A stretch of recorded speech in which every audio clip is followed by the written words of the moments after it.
Can you help me? 4 most powerful words in social engineering. Can you help me? And if you can use their lingo, you're in.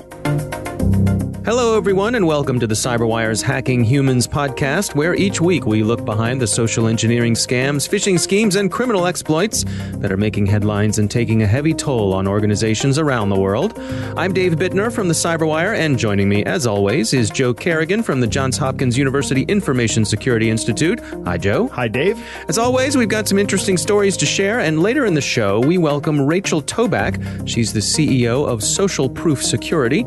But before we get to all that, a quick word from our sponsors, the good folks at KnowBe4. So, what's a con game? It's fraud that works by getting the victim to misplace their confidence in the con artist.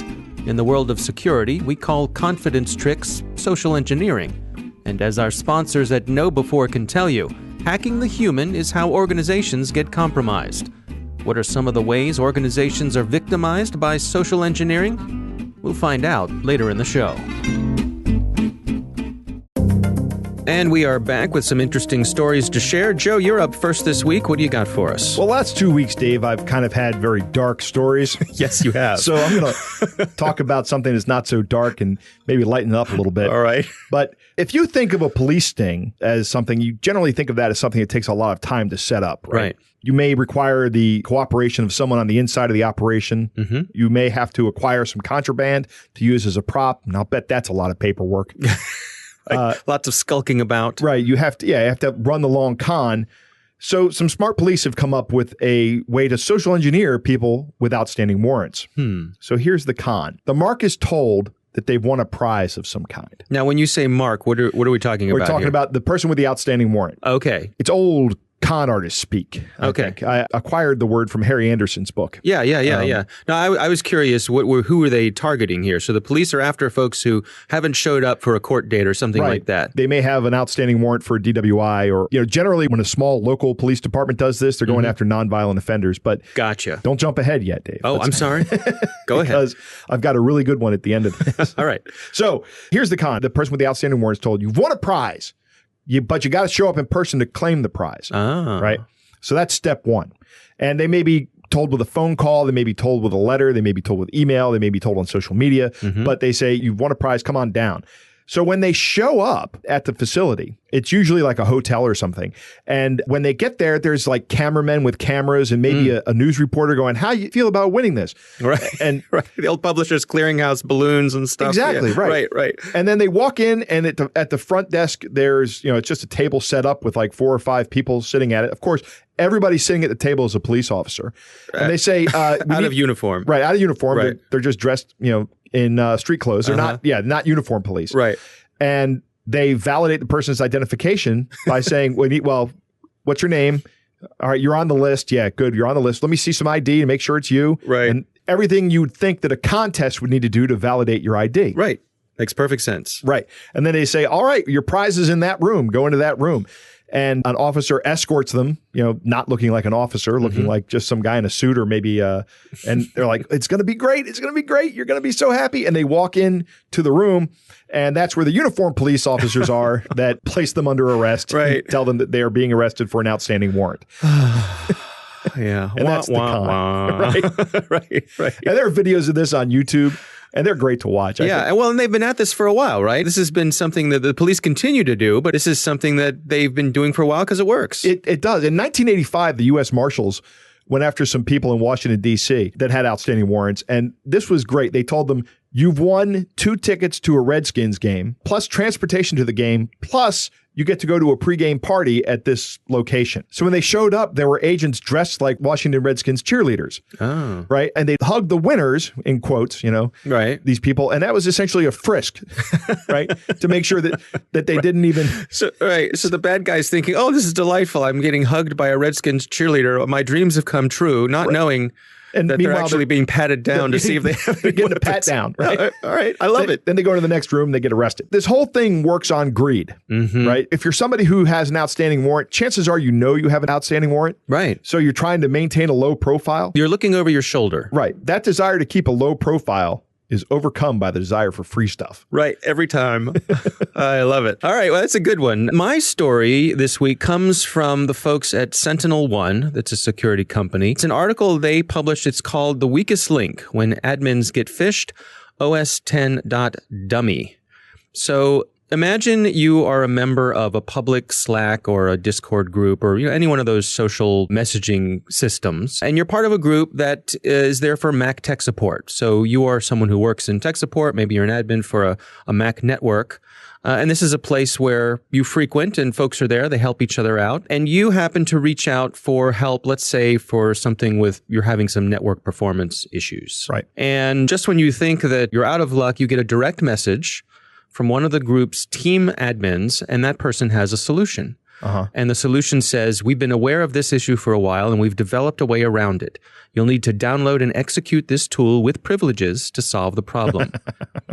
It's a trap. We'd welcome your feedback on how it goes or if there's anything we need to do to improve the fix. All right? So you download it. This is the solution to all my problems, right? Here I am. I'm in a group of trusted people. They've earned my trust. We've helped each other out over who knows how long. So I will download this script. I will execute it, and bam, they've got me. I've given them admin privileges. Because you had to run it with privileges. That's right. Yeah. That's right. So one of the points that they were making in this article was that admins are vulnerable, not dumb. Right. Right? This is not a case, I mean, these are smart people, but it's not a case of them being stupid. It's a case of, like we say, week after week, people having earned their trust. Yeah. Being conned is not an indication of lack of intelligence. It's an indication of being a human. Yeah. And these admins are probably under a lot of pressure from their customers, their customers being internal employees and other people. They're running a network and the network might not be operating well. Right. And here's somebody who has presented them with the fix, right? On a platter. Who among us hasn't done this? You have a problem, something's wrong with your computer. You go out and search for the solution in an online forum. Right. Because chances are someone else has had the same problem. Absolutely. And someone smarter than you or more experienced than you or just who got to it before you has the solution. I've certainly done that many times. And in fact, I've done that with some recent problems with my home computer. But the way I mitigated this risk was whenever I downloaded something, the very next place I went was to virustotal.com. Yeah. And I uploaded it there. Well, to that point, the package that people would download scored a 0 on VirusTotal. Really? Yeah. Yeah. Now, I suspect that's probably been updated since then, but There's always a first infection. Well, exactly. So there was someone who responded to this on Twitter. His name is Remco Verhoff, and he said that maybe to protect users, it would help to, first of all, display admin badges for team admins so that someone can't pretend to be an admin when they aren't, and also disable non-admins the ability to send direct messages to users. So you can only send messages in public in the clear, right? Because why did this need to be a private message? Because if everybody saw it, they would expose it as, hey, whoa, don't do that, don't do that. But if it was legit, you'd want as many people to be able to find out about it as possible. Right. Right. So there's an interesting flag to be aware of that why would someone be sending a private message? Yeah, that's a good point. Yeah, so it's an interesting one, something to keep an eye out for if you're using these sort of networks for teaming up with folks to solve problems. Just something to keep in the back of your mind that not everyone there is who they say they are, and some people may be up to no good. That's right. Good advice for life. Yeah. Right. All right, Joe, it's time for our catch of the day. What do you have for us this week? Our catch of the day comes from a listener in Dublin. It's Philippe. And he writes, "Hi, guys. I'd like to suggest something interesting from Europe for your catch of the day." All right. So it turns out a month ago, Philippe's iPhone 10 was stolen while he was in London on a business trip. He immediately locked his phone with the Find My Phone feature of iCloud. Right. I'm not an Apple user, so I might be using all these terms wrong. Yeah, that's all right. I won't hold it against you. But yes, you can log into iCloud and basically lock the phone. Brick the phone so nobody can use it. Yep. Right. He said he had some financial information on there, but the criminals were not able to unlock the device because it was secured and then locked with the iCloud feature. Right. He was using Face ID too. Right. So, Face ID. Yep. So he has attached an email he received from scammers 2 months later. And I'm going to read the email to you now. All right. Okay. This is allegedly from Apple support. Uh-huh. Right? And it reads as follows. "Hi, customer. Your Apple ID will be disabled because of some violated policies. It's important, comma, action required on your account. The following changes to your Apple ID were made on July 10th, 2018. We've noticed that your account information appears to be invalid and unverified. We need to verify your account information in order for you to continue using your Apple ID account. Please open the attached file and verify your Apple ID before 24 hours, or your Apple ID will be disabled. Sincerely, Apple Support. Apple Support with a lowercase a. This whole thing is replete with capitalization and punctuation errors. Yeah, it's hard to describe to our listeners. For a company who is known for their meticulousness when it comes to design, right. This is laughable. Yes, it is laughable. So obviously a scam here. Obviously a scam. Right. I mean, I wish we could show our listeners the capitalization. In the first sentence, Apple ID is all lowercase. At the end of it, it's Apple with a capital A, and ID is capitalized, both letters. Right. The sentence ends with a comma instead of a period. Right. Some sentences have no punctuation whatsoever. Yeah.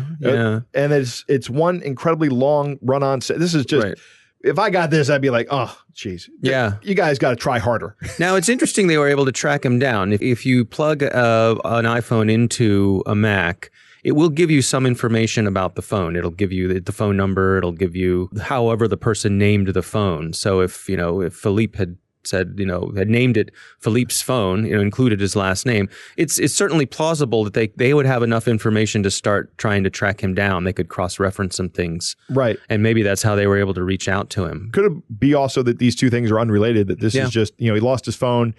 And that's unfortunate, but then suddenly gets this email from a scammer trying to get him to run this app just because. Yeah. Fortunately, Philippe is a cybersecurity professional. That's right. So this did not work on Philippe. His radar was up, and and he did not fall for it. This one did not slip through his crap detector. That's right.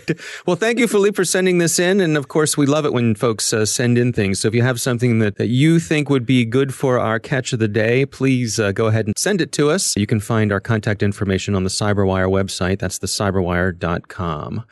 And that is our catch of the day. Coming up next, we've got my interview with Rachel Toback. But first, a message from our sponsors at KnowBe4. And now we return to our sponsor's question about forms of social engineering. KnowBe4 will tell you that where there's human contact, there can be con games. It's important to build the kind of security culture in which your employees are enabled to make smart security decisions. To do that, they need to recognize phishing emails, of course, but they also need to understand that they can be hooked by voice calls. This is known as vishing, or by SMS texts, which people call smishing. See how your security culture stacks up against KnowBe4's free test. Get it at knowbe4.com/fishtest. That's knowbe4.com/fishtest. And we are back. Joe, I recently had a great conversation with Rachel Toback. She is the CEO of Social Proof Security. She is well known in the world of social engineering security, and in fact, she's demonstrated her social engineering skills in a number of social engineering capture the flag competitions. And so here's my conversation with Rachel Toback. I discovered social engineering in the past 5 or so years. My husband actually, he's a cybersecurity researcher, and he was the person that went to DEF CON. He went first, and he actually gave me a call and told me that I needed to buy a ticket and come to DEF CON and watch the social engineering capture the flag because he could see me doing it one day. And I didn't believe him at all. How is that related to teaching, which is what I was doing at the time, and being a community manager? I was not completely non-technical at the time, but I had a background in applied behavior analysis, which is basically using persuasion to help people. And I used help people as a special needs educator, community manager, user researcher, many different things, but not in the cybersecurity world. So, he kind of figured out that was going to be what I should do. So you go to your first DEF CON as an observer first. Did you get the bug? Did you say, yeah, this is me? I went to DEF CON, made my fake badge, and basically just hunkered down and sat in the front row of the social engineering capture the flag. And I watched people in the soundproof booth making their calls. The people that I saw, they did a great job, but they kept hitting voicemail after voicemail. If you've ever been to the social engineering capture the flag, it's really tough. It takes a lot of luck for people to even pick up the phone. It happens. The calls that I were watching were happening on a Saturday.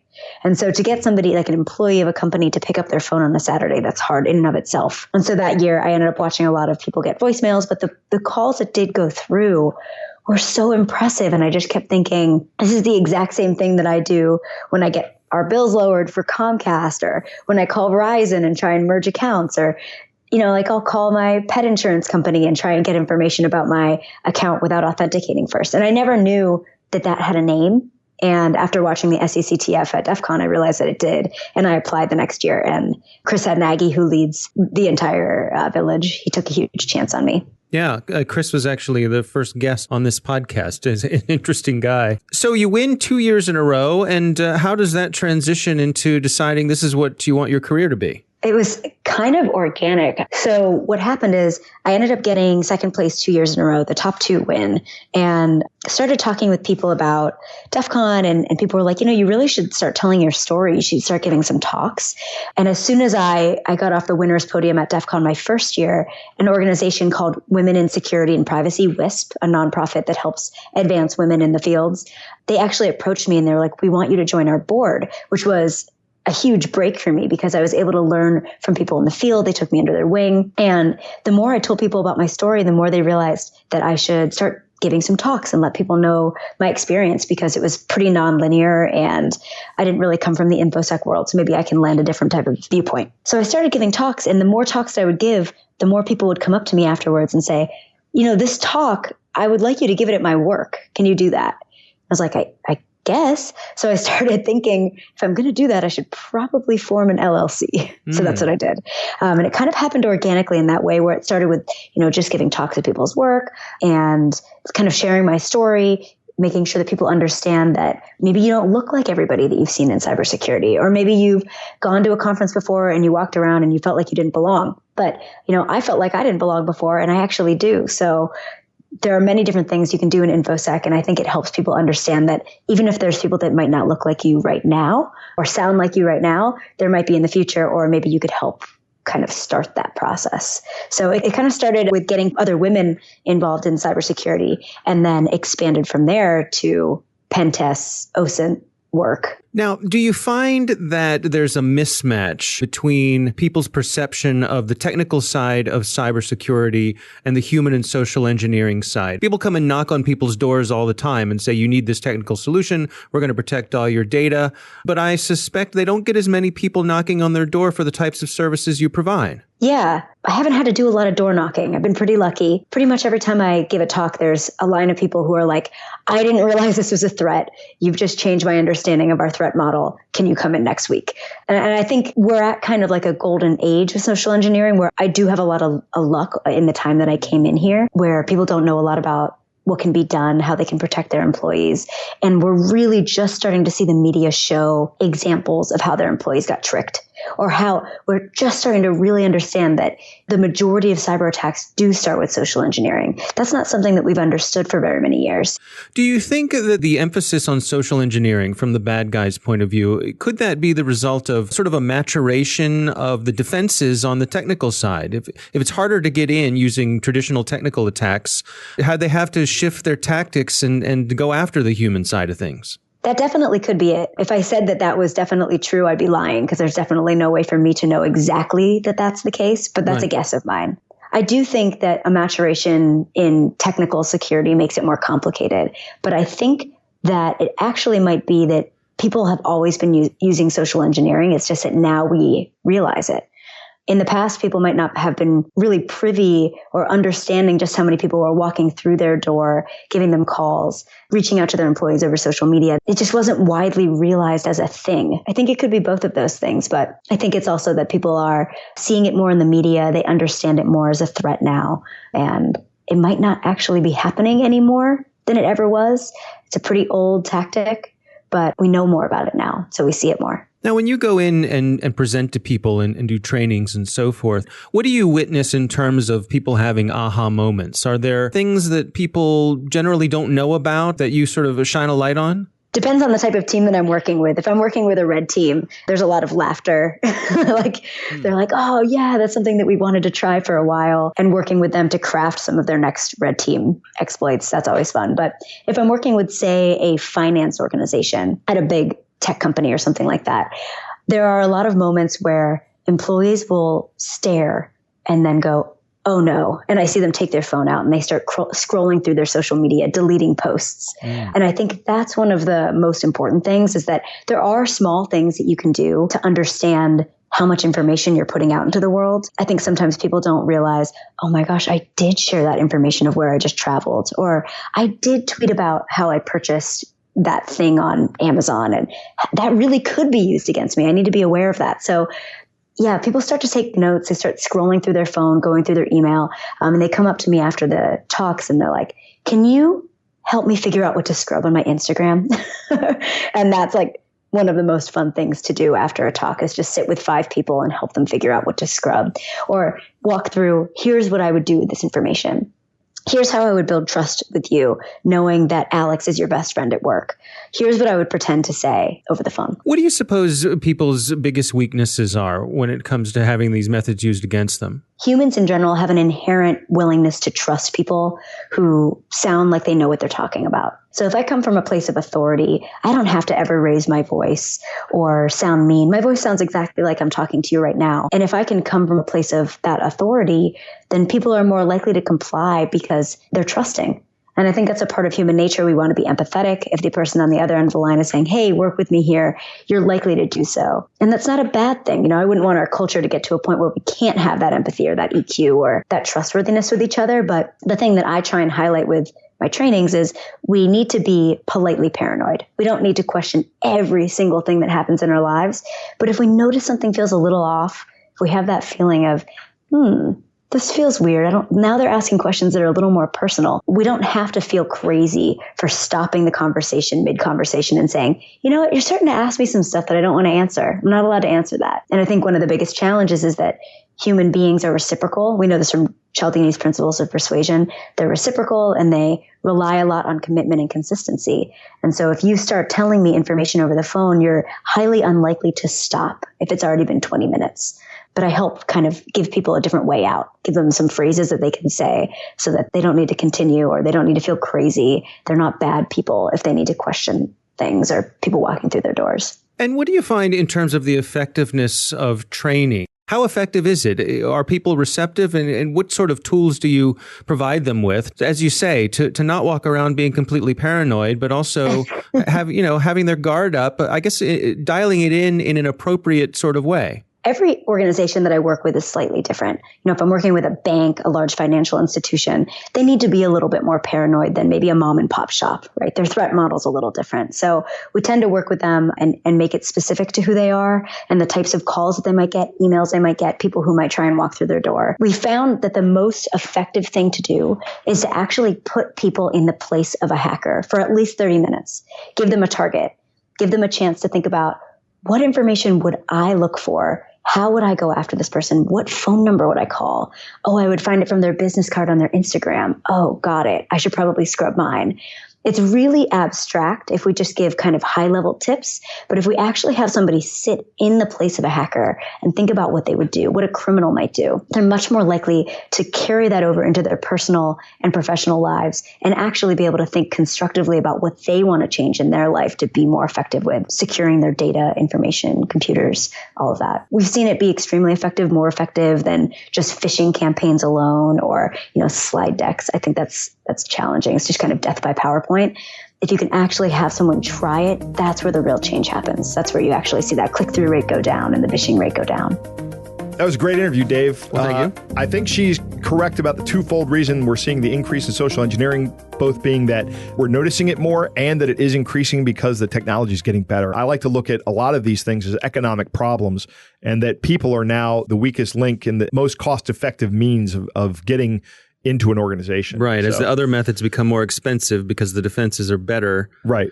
Good old-fashioned cons still work. And we need to inoculate ourselves. And that's kind of the mission of this podcast, right? Right. Yeah. So Interesting. We're doing good for the world here. No, Rachel was great. I really enjoyed the conversation with her. Learned a lot. A couple more things. One, sometimes when I buy things on online websites, it says, share this purchase on your social media accounts. And she talked about, why would I ever want to share a purchase I make on a social media account? I guess other than bragging. Yeah. You know, look at this new Ferrari I just bought. Yeah, I guess. I'm not going to tell anybody I just bought a new Ferrari. First off, I'm never going to buy a Ferrari. You're a Porsche man? I'm a Toyota guy, Dave. I see. I'm with you. Gotcha. All right. Very good. Maybe a Mazda guy when I get a convertible for my midlife crisis car. Sure. But I really like the term politely paranoid. I might personally live at a level of paranoia that some might describe as unhealthy, but I do like the politely paranoid. You know, it's okay to stop the conversation. And finally, the thing I really like about her is they think like an attacker, or think like a hacker, or think like a criminal. Yeah. I have a great example of this. All right. And this is kind of a rather crass story. Go on. My family was on the road one day. Yeah. And we're driving, this is up in Western Maryland, and there is on the side of the road, there's a school bus for sale. And my wife goes, we could buy that school bus and turn it into a camper. Right. And I go, camper? Just think of all the kids we could abduct with that school bus. Right? Right. Because that's my thought process, right? Why is it okay for someone to sell a school bus? I could just buy a school bus, follow a school bus on its route, and then precede that school bus by a couple of minutes and pick up kids. Right. I mean, I'm not going to do that. I'm absolutely not going to do that. It would be terrible and horrible. Right. But that's the way I think like an attacker. Yeah. And sometimes that offends a lot of people. And I think that is a huge problem, is that we don't think like attackers and we think that we're bad people for having these thoughts of these opportunities. That having the thought of the opportunity that could be used to abduct children does not make you a bad person. What makes you a bad person is actually doing that. Right. But thinking, hey, that's a vulnerability. How many times when your kids rode a school bus, did the school bus ever show up with a bus number just written on a piece of paper stuck in a window? The bus breaks down, the bus driver's sick. Driver's ill. Yeah. It's a perfect opportunity. So, you know, it's funny. I remember when I was a kid, and you remember, did you have safeties, kids who were sort of deputized to be to be extra? You know, they had a special little sash that they wore. We had that sash. Yeah, we had that too. But I remember one of my friends was a safety. Evidently, I was not chosen, eligible, whatever. Right. Neither was I. I'm still bitter about it. But but the safeties were actually trained as to what license plate numbers the county buses had. So like the prefix on the buses. So this is, you know, however many years, decades ago. Right. There were people who were thinking about this. Well, that's good. Yeah. I'm very glad to hear that, because that answers my question. Right. How do I know that that's the right bus? Yeah. But there was never a safety at my bus stop. Okay. But that was high school. Yeah, they kind of lowered it over us. So yeah. In elementary school, I never rode a bus to elementary school because the school was right behind my neighborhood, so we just walked to it. Oh, interesting. I only rode a bus to elementary school. Really? Yeah. The limo drove me the rest of the time. Anyway, so our thanks to Rachel Toback for joining us. She is on Twitter at Rachel Toback, and the name of her company is Social Proof Security. We appreciate her taking the time with us. That is our show. Thanks to everybody for listening, and of course, thanks to our sponsors at Know Before, the social engineering experts and the pioneers of new school security awareness training. Be sure to take advantage of their free phishing test, which you can order up at knowbefore.com/fishtest. Thanks to the Johns Hopkins University Information Security Institute for their participation. You can learn more about them at isi.jhu.edu. The Hacking Humans podcast is proudly produced in Maryland at the startup studios of Data Tribe, where they're co-building the next generation of cybersecurity teams and technology. Our coordinating producer is Jennifer Iben, editor is John Petrick, technical editor is Chris Russell, executive editor is Peter Kilpie. I'm Dave Bittner. I'm Joe Kerrigan. Thanks for listening.